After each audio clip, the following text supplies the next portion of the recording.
A 79-year-old man sitting in a California prison casually sketches portraits of women he remembers killing decades ago, his photographic memory capturing every detail of 93 victims across 19 states. But when Texas Ranger James Holland walks into that interview room with nothing but pizza and patience, he gets confessions that would rewrite the history of American serial murder and solve cold cases that had haunted families for over 50 years.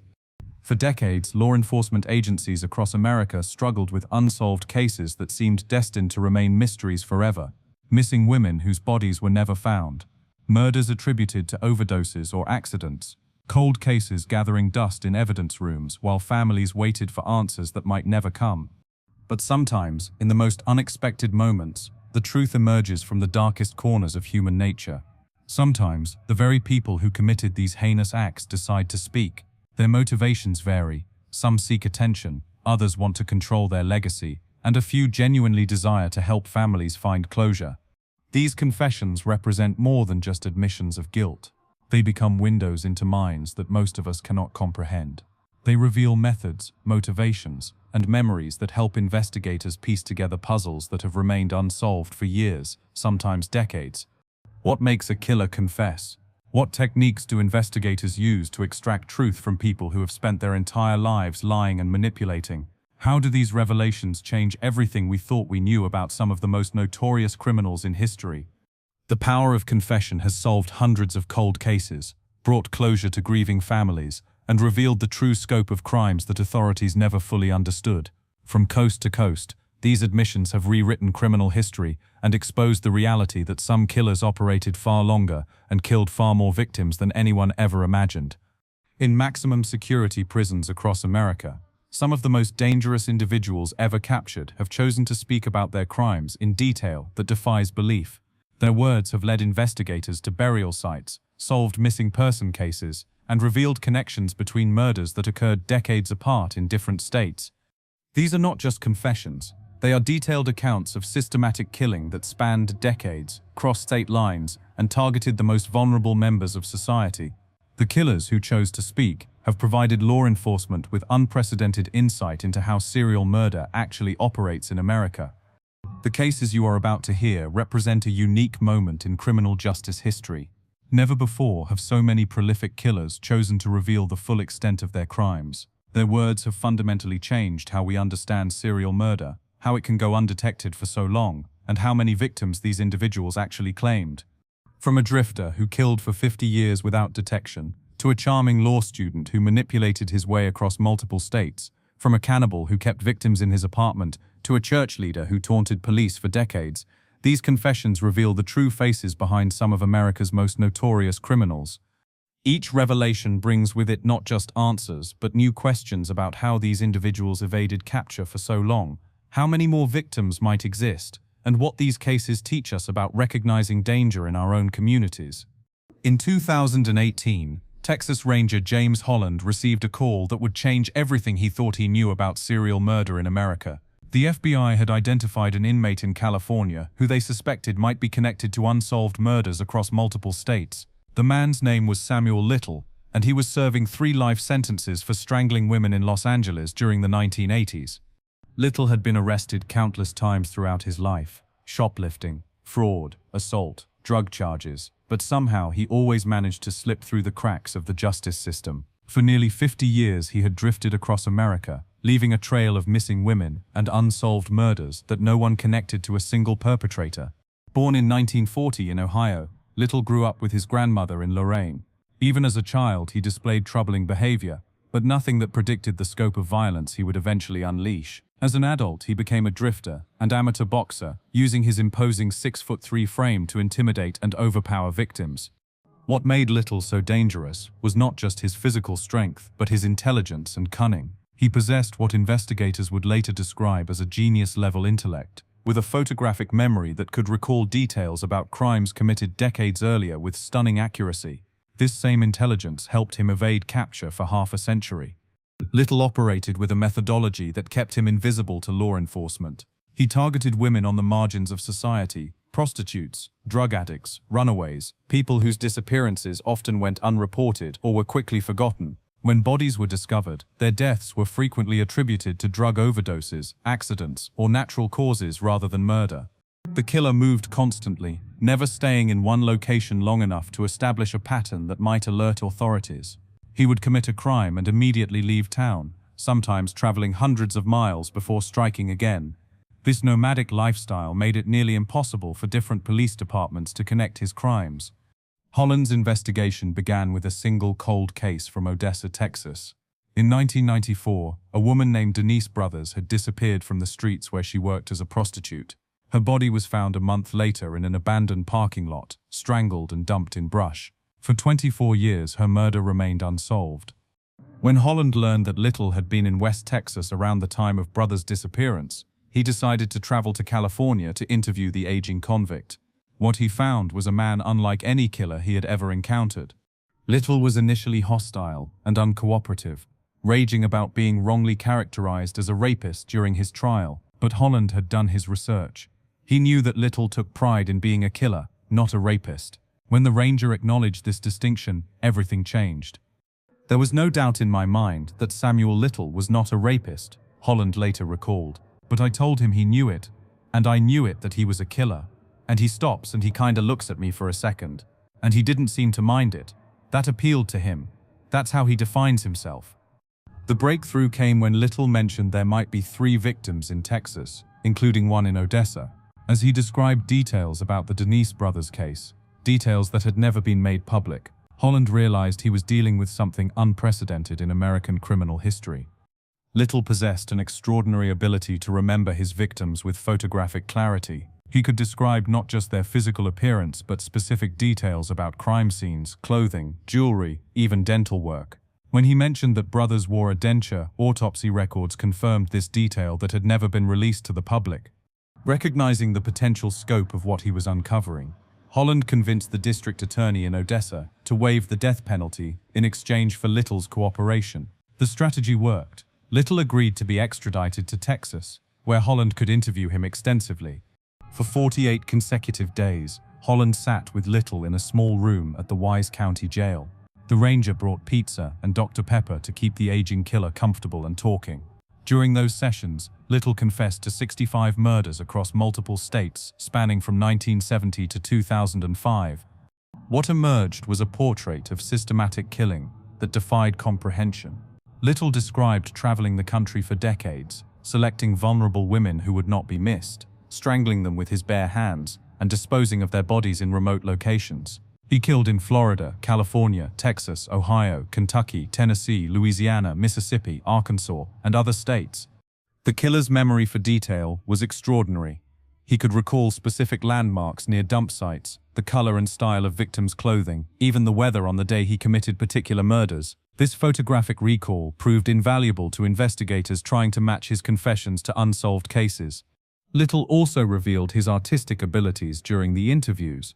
Holland provided him with art supplies, and the killer began sketching portraits of his victims based on his memories. These drawings were hauntingly accurate and helped investigators identify women who had been missing for decades. The sketches showed mostly African American women, reflecting Little's preferred victims. Each drawing captured specific facial features, hairstyles, and expressions that Little remembered from the moments before he killed them. Some sketches included disturbing notes written by Little, such as "Sam killed me, but I love him." As word of Little's confessions spread through law enforcement networks, cold case investigators from across the country began comparing his statements to their unsolved murders. The matches were remarkable. Case after case that had remained mysteries for decades suddenly had answers. In Cincinnati, Little pleaded guilty to strangling 2 women in the 1980s. In Miami, his description of unusual arches near a dump site led investigators to confirm the 1976 murder of Miriam Chapman. In New Orleans, his detailed sketch helped identify a victim from 1972. The FBI's Violent Criminal Apprehension Program took over coordination of the investigation, working with Holland to verify Little's claims. Crime analysts Christy Palazzolo and Angela Williamson spent countless hours cross-referencing confessions with evidence from unsolved cases.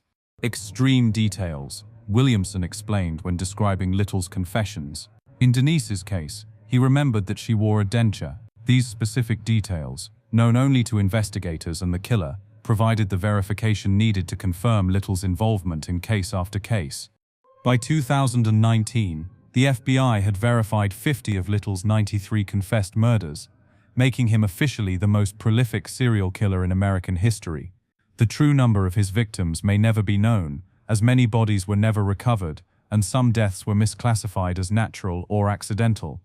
Little's confessions revealed how easily serial murder can go undetected when perpetrators target marginalized victims and remain mobile. For 50 years, he had operated in plain sight, confident that law enforcement would not work hard to solve the deaths of prostitutes and drug addicts. The killer remained unrepentant, even as he provided details about his crimes. In recorded interviews, he spoke about victims with a chilling detachment, sometimes smiling as he described their final moments. "She was fighting for her life, and I'm fighting for my pleasure," he said about one victim. Holland's success in extracting these confessions came from understanding Little's psychology and ego. Rather than appealing to remorse or seeking closure for families, emotions Little did not possess, the Ranger treated him as an expert on murder, someone whose knowledge was valuable and unique. "You avoid things like remorse and closure for the family," Holland explained. "It doesn't appeal to them at all. You're asking them to open up their soul to the things that are more intimate to them than anything in life." The interviews continued until Little's death in December 2020. Even in his final months, investigators were still working to verify his remaining confessions and identify victims whose families had waited decades for answers.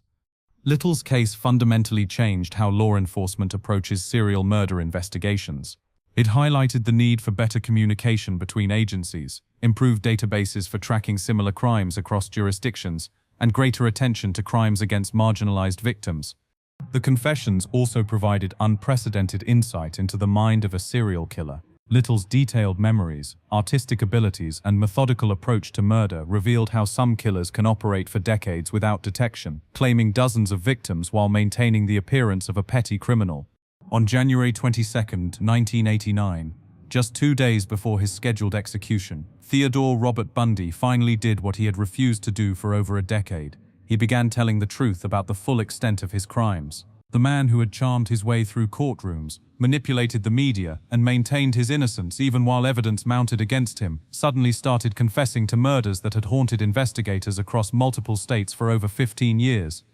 Bundy's final confessions came not from any sense of remorse, but from a desperate last-minute attempt to delay his execution. He hoped that providing information about unsolved cases might convince Florida Governor Bob Martinez to grant him a stay of execution. It was a calculated move by a man who had spent his entire adult life calculating angles, manipulating people, and trying to control every situation around him. The killer who would become one of America's most studied and infamous criminals began his murderous career in 1974 while attending law school at the University of Washington. Bundy possessed a combination of intelligence, charm, and complete lack of empathy that made him extraordinarily dangerous and difficult to catch. What made Bundy particularly terrifying was his ability to blend seamlessly into society. Unlike the stereotypical image of a dangerous criminal, he was educated, articulate, and conventionally attractive. He worked at a crisis hotline, volunteered for political campaigns, and maintained relationships with women who never suspected his true nature. Bundy's method of operation was as calculated as everything else about his crimes. He would approach young women in public places, often near college campuses, pretending to be injured or disabled, with his arm in a fake sling or walking on crutches. He would ask for help carrying books or loading items into his distinctive Volkswagen Beetle. Once victims were close enough to his vehicle, Bundy would overpower them and drive to secluded locations where he would assault and murder them. He often returned to dump sites days or weeks later to commit further acts with the decomposing remains, sometimes moving bodies to different locations to confuse investigators. The killer's intelligence served him well in evading capture. He studied police procedures, followed media coverage of his crimes, and even inserted himself into the investigation by volunteering at a crisis hotline where he spoke with callers about the very murders he was committing. Bundy's first confirmed victim was 18-year-old Karen Sparks, who was attacked in her basement apartment near the University of Washington campus in January 1974. She survived the brutal assault, but suffered permanent brain damage. The attack marked the beginning of a killing spree that would span multiple states and claim dozens of lives. Throughout 1974, young women began disappearing from the Seattle area with alarming frequency. Linda Ann Healy vanished from her basement apartment, leaving behind only a blood-stained pillowcase and nightgown. Donna Gail Manson disappeared while walking to a jazz concert on the Evergreen State College campus. Susan Rancourt never returned from an evening movie at Central Washington University. The disappearances followed a pattern that investigators slowly began to recognize. All victims were young, attractive women with long hair parted in the middle.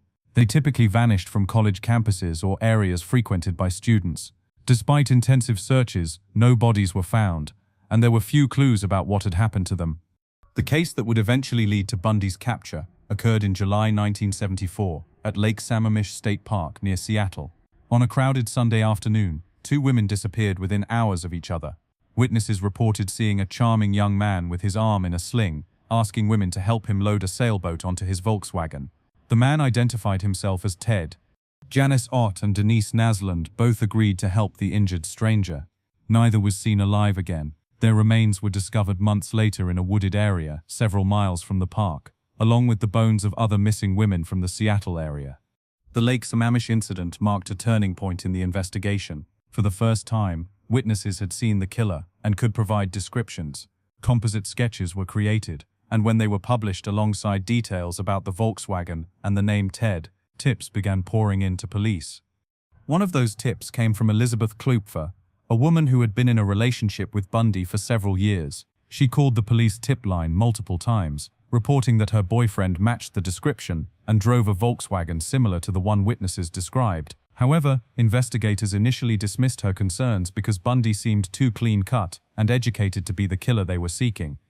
Bundy's crimes expanded beyond Washington state as he moved to Utah to attend law school.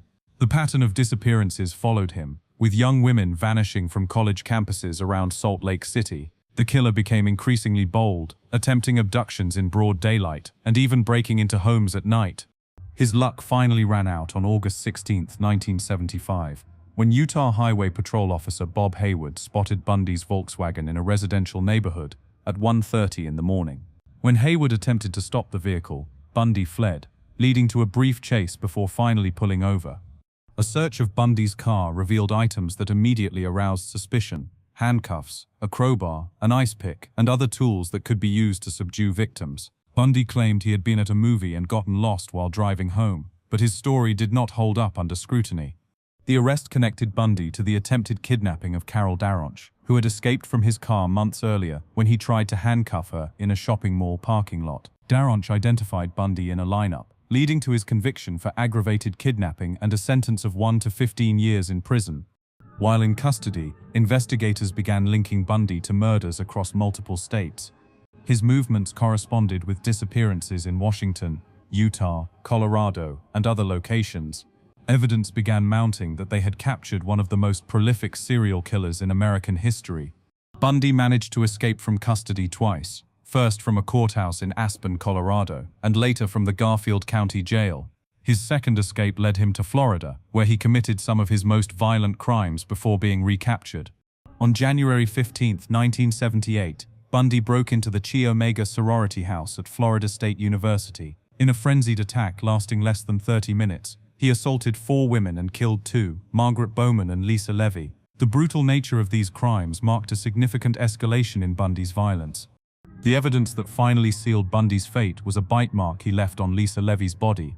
Forensic odontologists were able to match the distinctive bite pattern to Bundy's teeth, providing the physical evidence needed for conviction. Despite his attempts to represent himself and manipulate the legal proceedings, Bundy was found guilty and sentenced to death.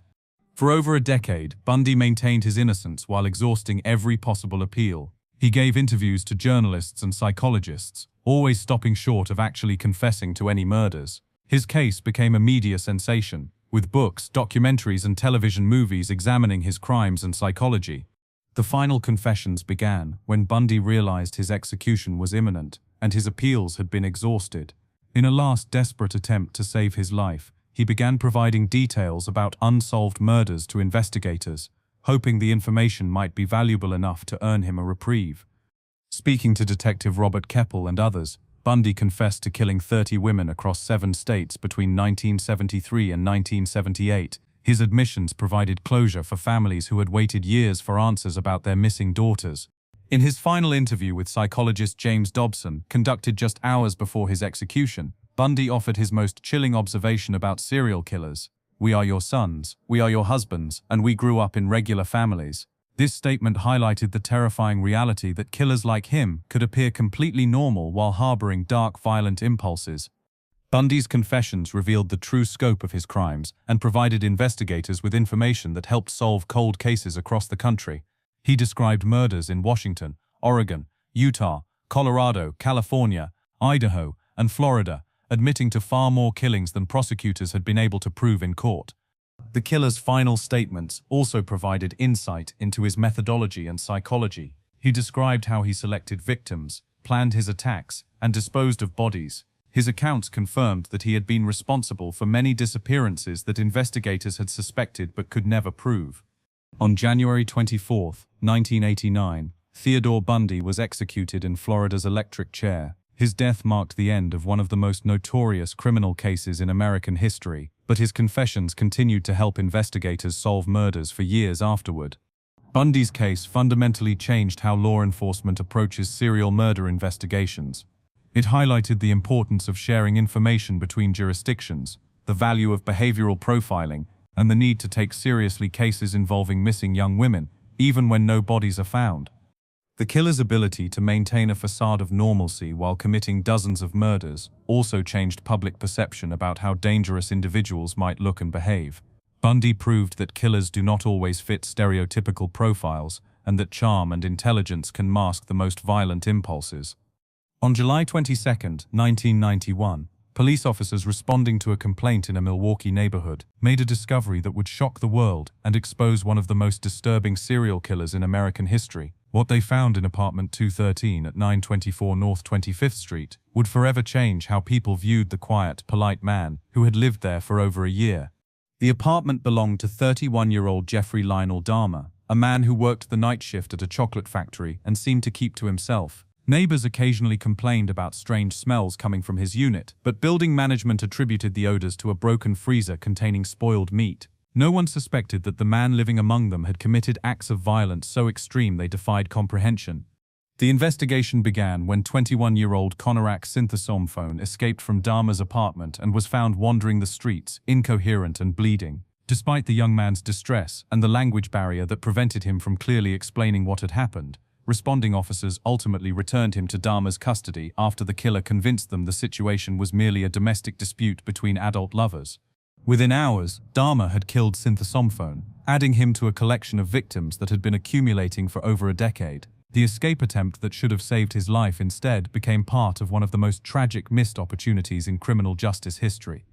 The breakthrough came 1 week later when Tracy Edwards managed to escape from Dahmer's apartment with a handcuff still attached to his wrist. Edwards flagged down a police patrol car and led officers back to the building where his nightmarish experience had taken place. When police entered the apartment, they discovered a scene that veteran investigators would later describe as the most horrific they had ever encountered. The refrigerator contained human heads and body parts. Photographs scattered throughout the apartment showed victims in various stages of dismemberment. A blue barrel in the bedroom contained 3 decomposing torsos dissolved in acid. Skulls were found painted and displayed as decorations. The freezer held more human remains, carefully wrapped and labeled. As the full scope of Dahmer's crimes became apparent, investigators realized they were dealing with a killer whose depravity exceeded anything they had previously encountered. The apartment was essentially a human abattoir where Dahmer had been killing, dismembering, and consuming victims for months. When confronted with the overwhelming evidence, Dahmer made a decision that surprised investigators. He immediately confessed. Unlike many serial killers who maintain their innocence or attempt to minimize their crimes, Dahmer provided detailed, graphic accounts of everything he had done. His willingness to cooperate fully with authorities marked the beginning of one of the most comprehensive confessions in criminal history.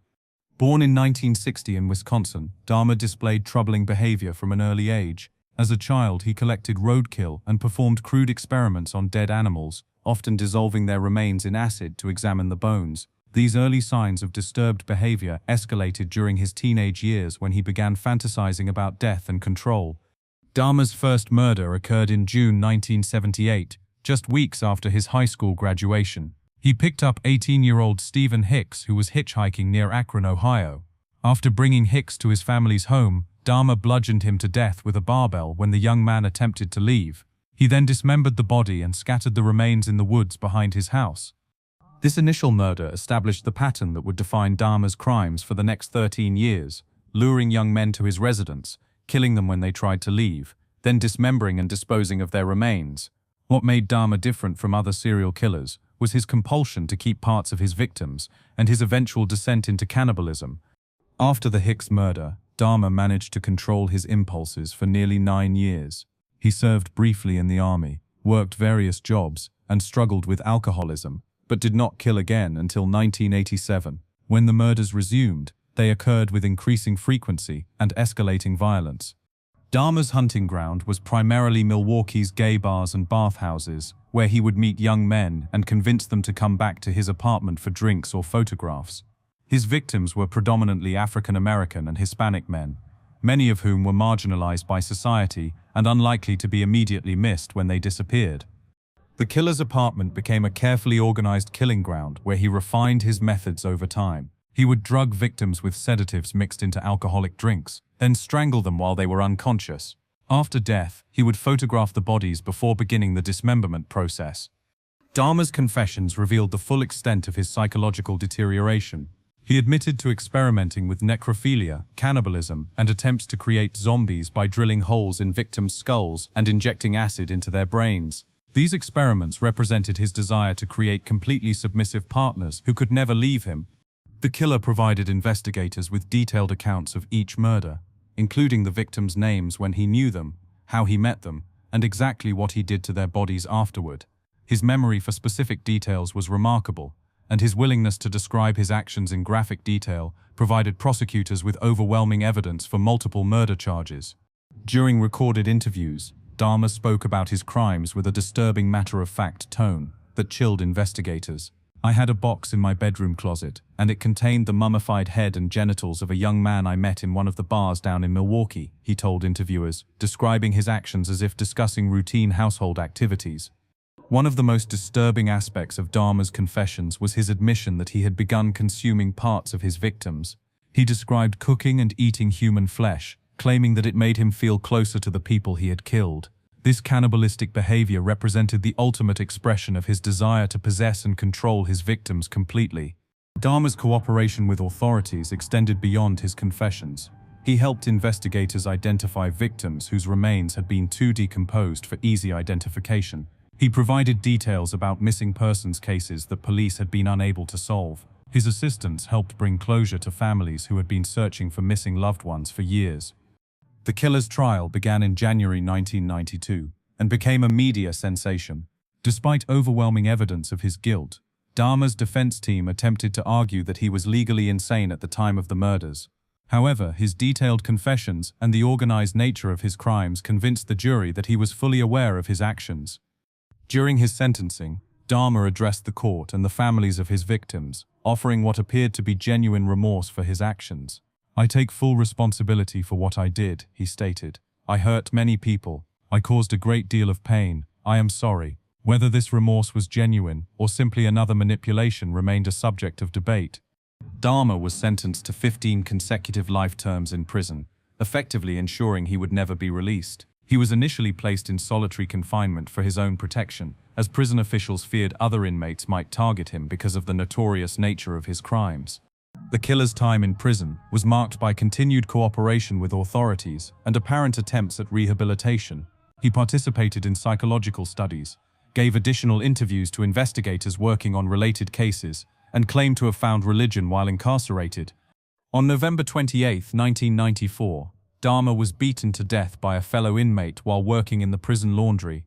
His death ended any possibility of learning more about his crimes or psychology, but his confessions had already provided investigators with unprecedented insight into the mind of one of America's most disturbed killers. Dahmer's case highlighted numerous failures in the criminal justice system and raised important questions about how such crimes could go undetected for so long. The missed opportunity to save Konarak's synthesomphone became a particularly painful example of how prejudice and assumptions can have deadly consequences. The comprehensive nature of Dahmer's confessions provided researchers and law enforcement with valuable information about how serial killers operate, escalate their crimes, and maintain their activities while appearing normal to the outside world. His willingness to discuss his psychological state and motivations offered insights that continue to influence criminal profiling and investigation techniques. For 31 years, the city of Wichita, Kansas, lived under the shadow of a killer who called himself BTK, an acronym for his preferred method of murder: bind, torture, kill. The killer taunted police with letters, sent packages containing victims' personal belongings to news stations, and seemed to vanish completely for over a decade, leaving investigators to wonder if he had died, moved away, or simply stopped killing. On February 25, 2005, that shadow was finally lifted when police arrested Dennis Lynn Rader, a seemingly ordinary 60-year-old compliance officer who worked for the city of Wichita. The arrest sent shockwaves through the community, where Rader had lived his entire life as a husband, father, church leader, and Boy Scout troop leader. No one who knew him could believe that this mild-mannered bureaucrat was the monster who had terrorized their city for decades.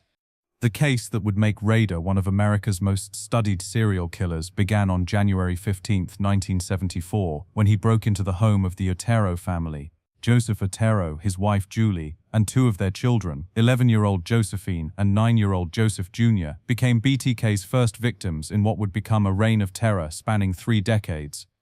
Rader later confessed that he had been stalking the family for weeks, learning their routines and planning his attack. On that January morning, he cut the phone lines, broke into their home, and systematically murdered each family member. He strangled the parents and son, then hanged young Josephine in the basement. Before leaving, he stole a watch and radio as trophies of his crimes. The Otero murders shocked Wichita and launched one of the longest-running serial killer investigations in American history. Police found little physical evidence at the crime scene, and there seemed to be no motive for the brutal killings. The family had no known enemies, no one who would want to harm them. It appeared to be a random act of violence by someone completely unknown to the victims. For 3 years, the case remained unsolved, while investigators pursued dozens of leads that went nowhere. Then, in October 1977, Rader struck again. He killed 21-year-old Catherine Bright and wounded her brother Kevin during a home invasion. The killer had apparently planned to kill both siblings, but Kevin fought back and managed to escape despite being shot twice. Still, police had no solid leads until March 1977, when a letter arrived at the Wichita Eagle newspaper. The typewritten message claimed responsibility for the Otero and Bright murders and included details about the crimes that had not been released to the public. Most shocking of all, the letter was signed BTK, revealing for the first time how the killer identified himself. The letter marked the beginning of a twisted game of cat and mouse that would continue for decades. BTK seemed to crave attention and recognition for his crimes. He sent additional letters to police and media outlets, always including details that proved his involvement in the murders while taunting investigators for their inability to catch him. Between 1977 and 1986, BTK killed 6 more people, always following a similar pattern. He would stalk victims for weeks or months, learning their habits and routines. He preferred to attack when victims were alone or with minimal resistance. His targets were primarily women and children, though he occasionally killed men who got in his way. Each murder was methodically planned and executed. Rader would cut phone lines, disable alarm systems, and enter homes through predetermined routes. He carried what he called his hit kit: rope, handcuffs, weapons, and other tools needed to subdue and kill his victims. The level of preparation he put into each crime was extraordinary. One of BTK's most disturbing characteristics was his compulsion to communicate with authorities and the media. He sent packages containing victims' personal belongings, jewelry, identification cards, photographs, along with letters describing his crimes in detail. These communications revealed a killer who was intelligent, organized, and desperate for recognition. In January 1978, BTK sent a poem to Catchy TV describing his murder of Shirley Vian.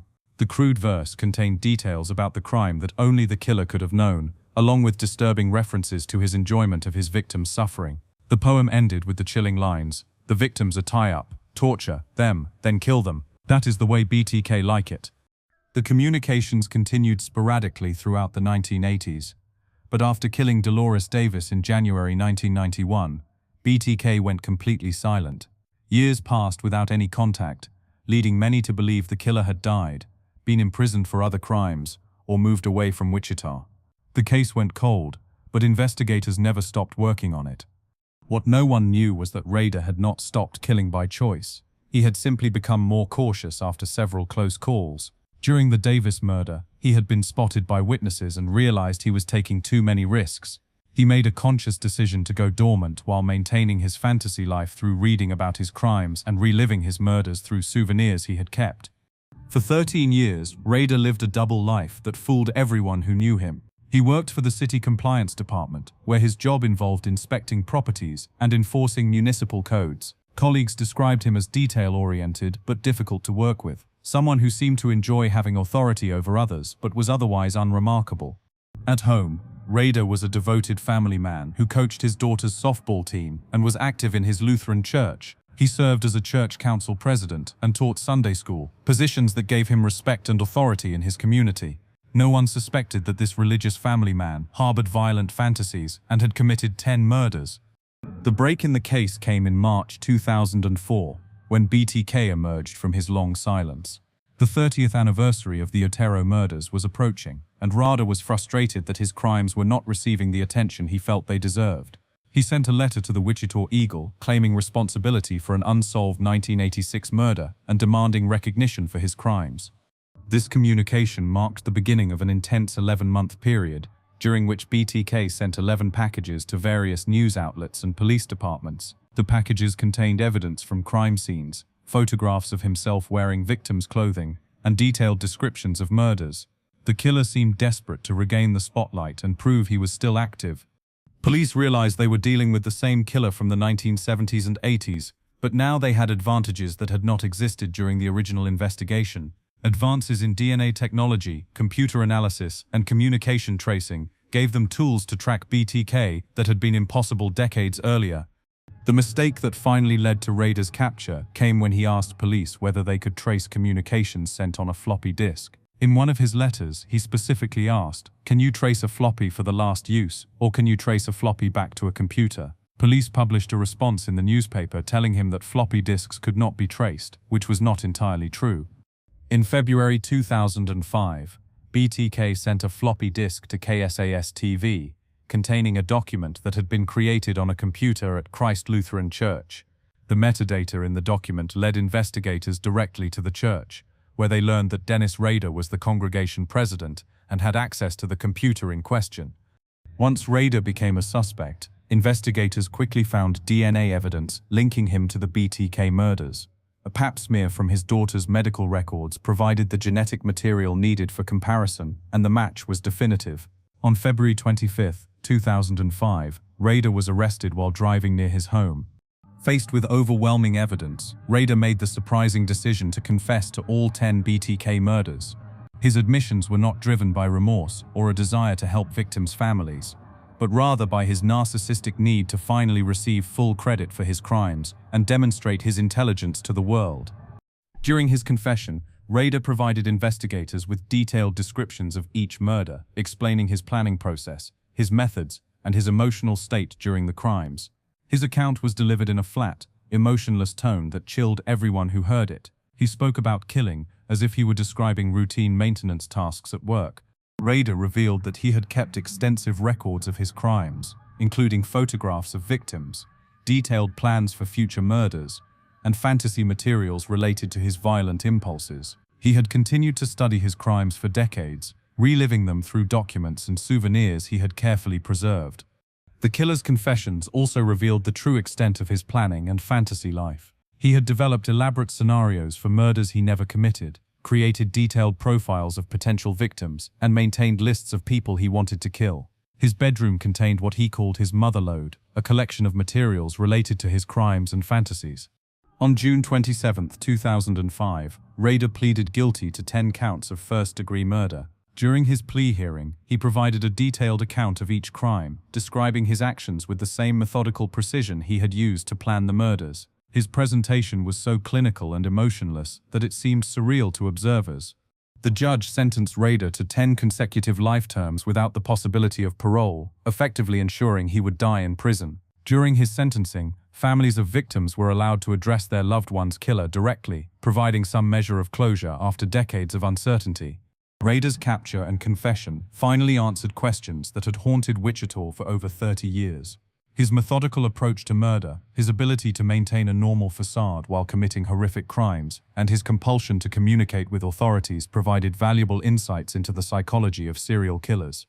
The BTK case also demonstrated the importance of persistence in cold case investigations and the value of new technologies in solving old crimes. The killer's downfall came ultimately from his own ego and need for attention, the same drives that had led him to communicate with police in the first place.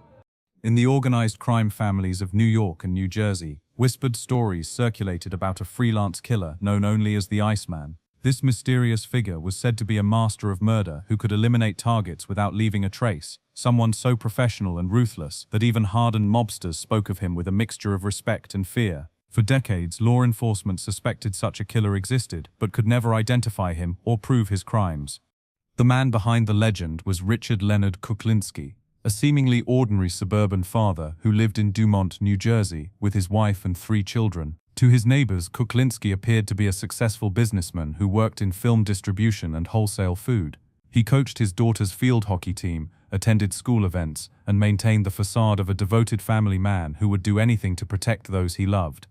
What no one knew was that Kuklinski was one of the most prolific contract killers in American history, a man who claimed to have murdered over 100 people during a career that spanned more than 2 decades. His confessions, recorded during extensive interviews after his arrest, revealed a methodical killer who approached murder as a business and took pride in his professional efficiency. Kuklinski's path to becoming a killer began in his childhood in Jersey City, where he suffered severe abuse at the hands of his father and older brother. The violence he experienced at home taught him that brutality was a normal part of life, and that showing weakness invited victimization. By his teenage years, he had already committed his first murder, killing a local bully who had been tormenting him. The young Kuklinski discovered that he had a natural talent for violence, and more importantly, that he felt no emotional connection to his victims. This psychological detachment, combined with his imposing 6'5" frame and natural intelligence, made him perfectly suited for a career as a professional killer. Kuklinski's entry into contract killing came through his connections with organized crime families in New York. Initially hired for minor enforcement work, collecting debts, intimidating witnesses, destroying evidence, he quickly proved himself reliable and effective. When crime bosses needed someone eliminated, they began turning to the freelancer, who called himself the Iceman. The nickname came from Kuklinski's signature method of disposing of bodies. After killing his targets, he would freeze their corpses for months or even years before disposing of them. This technique made it nearly impossible for coroners to determine the actual time of death, providing Kuklinski with perfect alibis, since he could be hundreds of miles away when bodies were eventually discovered. What made Kuklinski particularly dangerous was his methodical approach to murder. Unlike killers who acted impulsively or emotionally, he treated each assignment as a professional challenge that required careful planning and execution. He studied his targets for weeks, learning their routines, identifying their vulnerabilities, and planning multiple contingencies for completing his contracts. Kuklinski's arsenal of murder methods was extensive and constantly evolving. He used guns, knives, crossbows, chainsaws, and various poisons depending on the specific requirements of each job. He was particularly fond of cyanide, which could be administered without detection and caused deaths that appeared natural. The killer claimed to have tested different poisons on random strangers just to observe their effects. One of the most chilling aspects of Kuklinski's confessions was his complete lack of emotional response to his crimes. When describing murders during recorded interviews, he spoke with the same tone he might use to discuss repairing a car or preparing dinner. The deaths of his victims were simply job-related tasks that needed to be completed efficiently and professionally. It was just business, Kuklinski repeatedly told interviewers when asked about his motivations. Nothing personal, it was just work. This cold, business-like attitude toward murder distinguished him from other serial killers who were driven by psychological compulsions or emotional needs.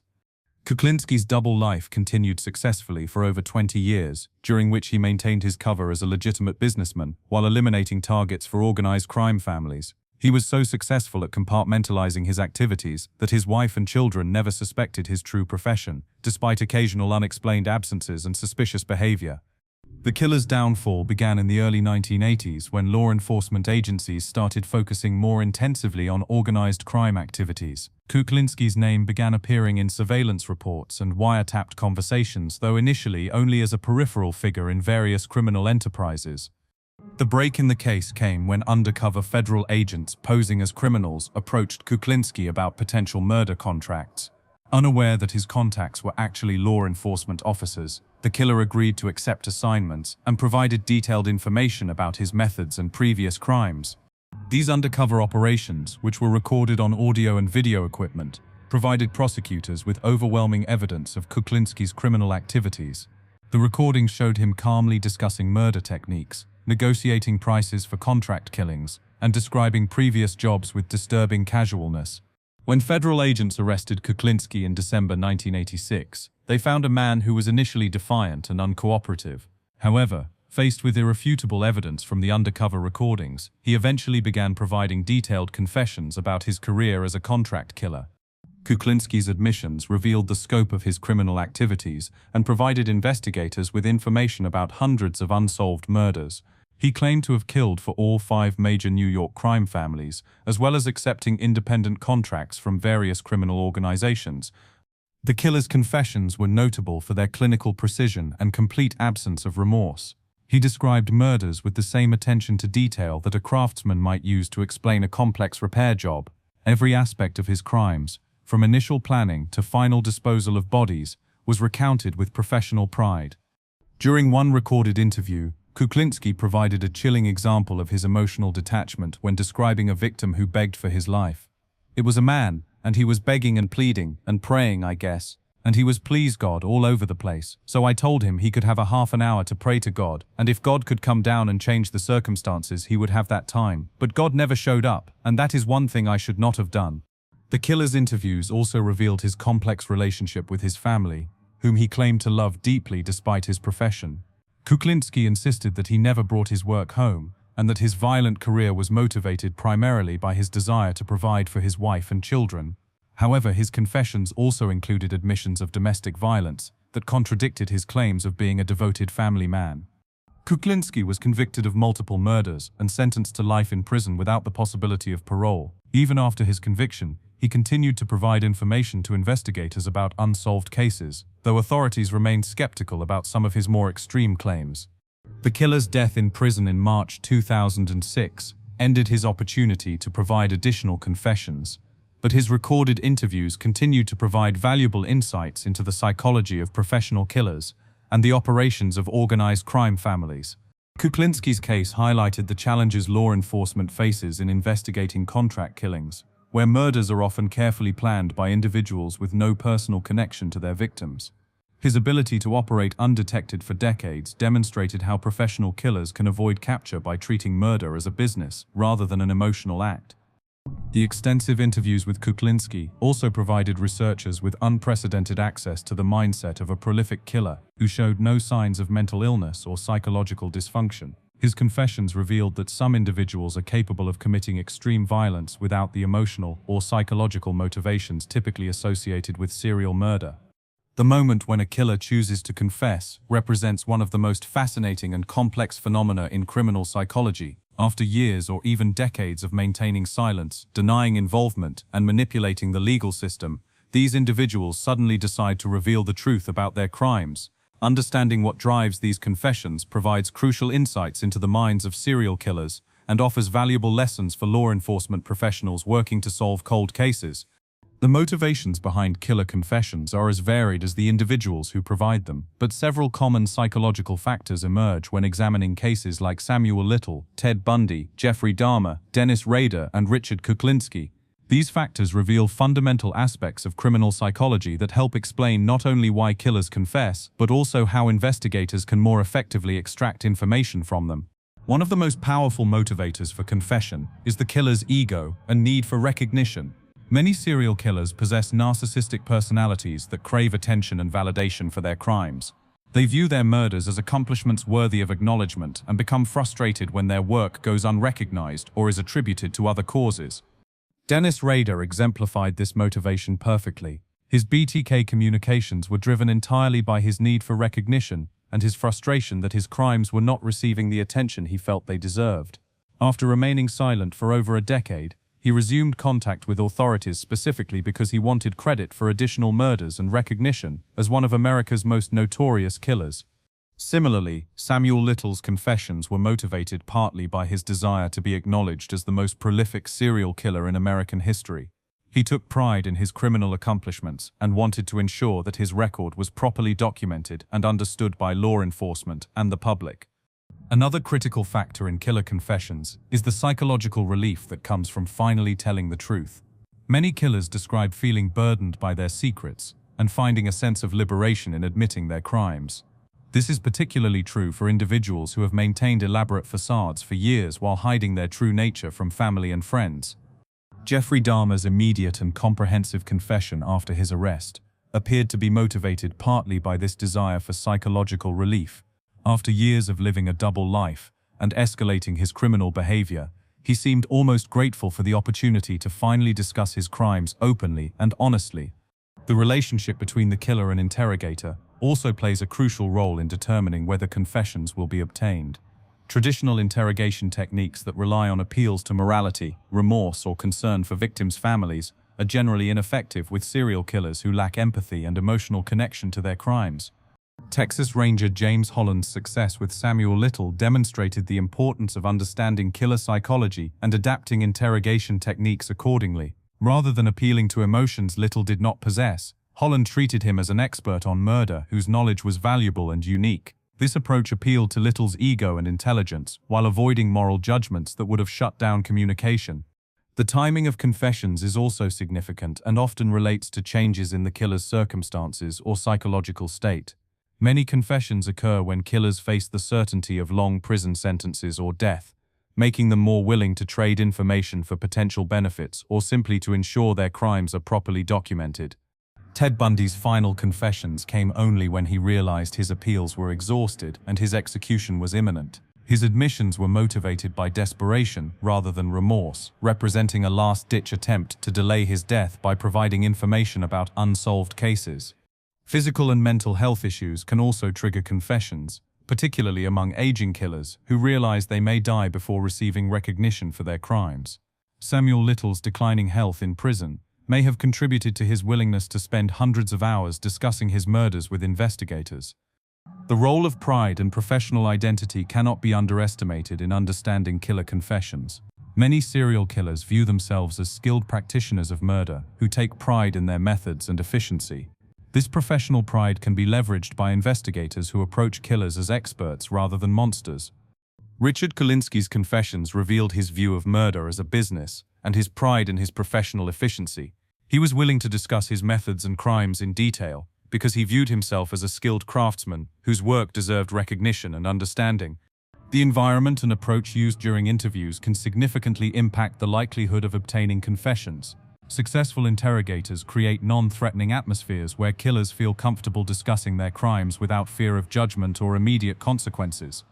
The provision of small comforts, food, beverages, art supplies, can help establish rapport and encourage communication. Holland's use of pizza and Dr. Pepper with Samuel Little and the art supplies that allowed Little to sketch his victims created an environment conducive to extended conversation and detailed confessions.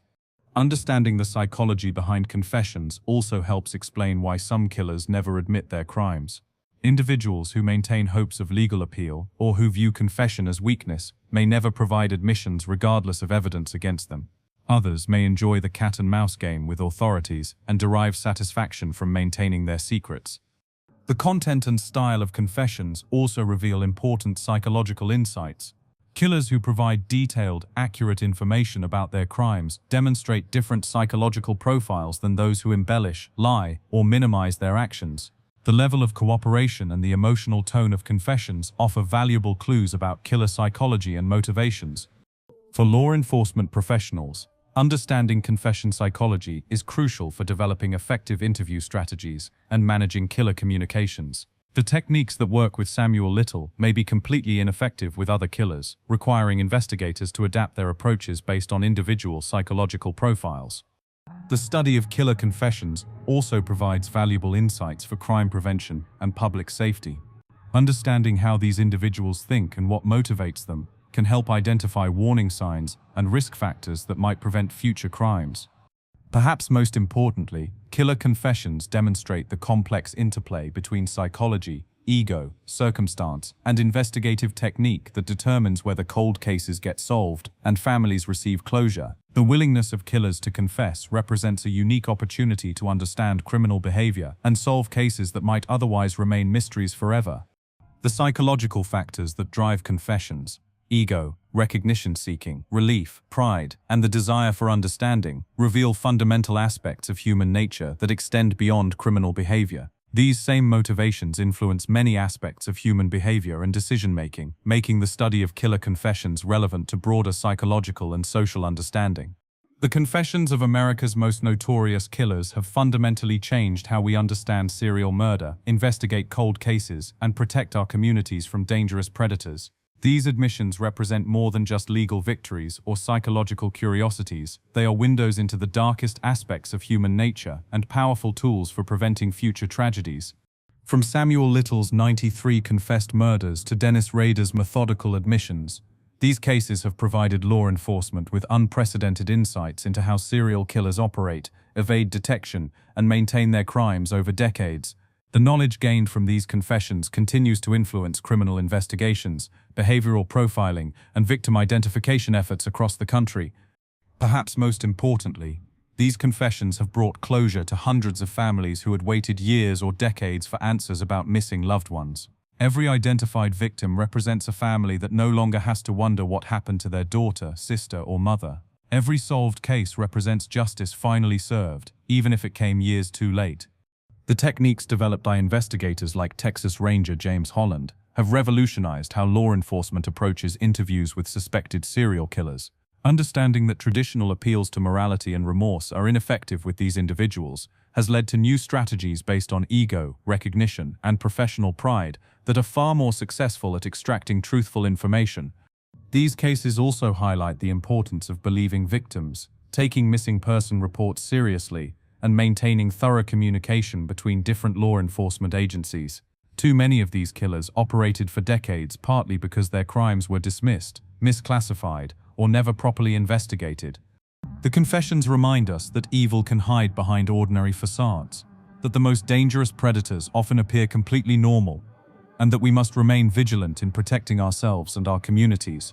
The charming law student, the devoted family man, the helpful neighbor, any of these personas could mask a killer waiting for the right opportunity to strike. But these cases also demonstrate the power of persistence, innovation, and human compassion in the pursuit of justice. Investigators who refuse to give up on cold cases, families who never stopped searching for missing loved ones, and communities that demanded answers all played crucial roles in bringing these killers to justice. As we continue to study these confessions and learn from them, we honor the memories of the victims while working to prevent future tragedies. The truth these killers finally revealed serves not just justice, but education, prevention, and hope for a safer future. If you found these confessions as shocking and revealing as we did, make sure to subscribe to Criminal Mind Cortex for more incredible true crime investigations that expose the hidden darkness in our world. Hit that notification bell so you never miss our latest deep examinations into the most complex and disturbing criminal cases that continue to shape how we understand human nature and criminal behavior.